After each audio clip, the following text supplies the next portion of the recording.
তোমরা বাড়িতে একবার ট্রাই করে বানিয়ে খেয়ে দেখো কিরকম লাগে। এ নাও পনির আর এ নাও কলা পাতা। আজ দুপুরে কিছু একটা বানিয়ে ফেলো তো। আজকে পনির দিয়ে কলা পাতা দিয়ে পনির পাতুরি করে ফেলি। কলা পাতা দিয়ে পনির পাতুরি করতে প্রথমেই আমাদের লাগবে পনির। তো এখানে আমি পনির নিয়ে নিয়েছি আর কলা পাতা ভালো করে কেটে ধুয়ে রেখেছি। এইবার আমাদের লাগবে একটুখানি পোস্ত আর সাদা তিল, আর লাগবে সাদা সর্ষে আর কিছু পাকা লঙ্কা। এগুলোকে একটু শিলনোড়াতে বেটে নেব। এবার কলা পাতাগুলো একটু হালকা করে ছেঁকে নেব। তো সবগুলো পাতা ছেঁকা হয়ে গেছে, এবার পাতুরিগুলো রেডি করে নেব। আর মশলা মাখা কমপ্লিট। এবার আমরা পনিরের মধ্যে এই মশলাগুলো ঢেলে দেব। এবার পনিরগুলো ভালো করে মাখবো এই মশলা দিয়ে।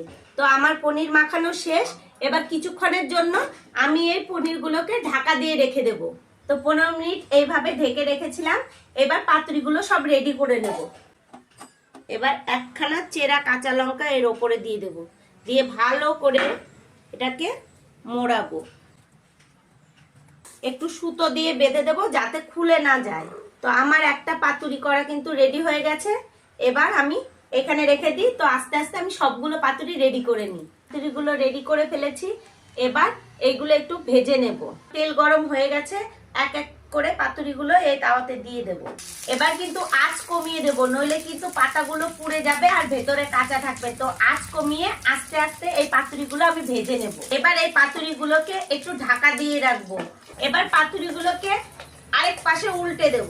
পাতুরি আমার মোটামুটি হয়ে এসছে। তো এবার একটু আঁচটা বাড়িয়ে দুপাশে একটু ছেঁকে নিয়ে তুলে ফেলবো। তো এই দেখো রেডি হয়ে গেছে।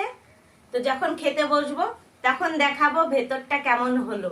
বাবুরে খেতে আয়, নাও এবার খেয়ে দেখো কেমন হয়েছে। কলা পাতা দিয়ে পনিরের পাতুরি করলে খুবই ভালো লাগে। তোমরা বাড়িতে একবার ট্রাই করে বানিয়ে খেয়ে দেখো কিরকম লাগে। আমার গ্যারান্টি তোমাদের ভালো লাগবেই।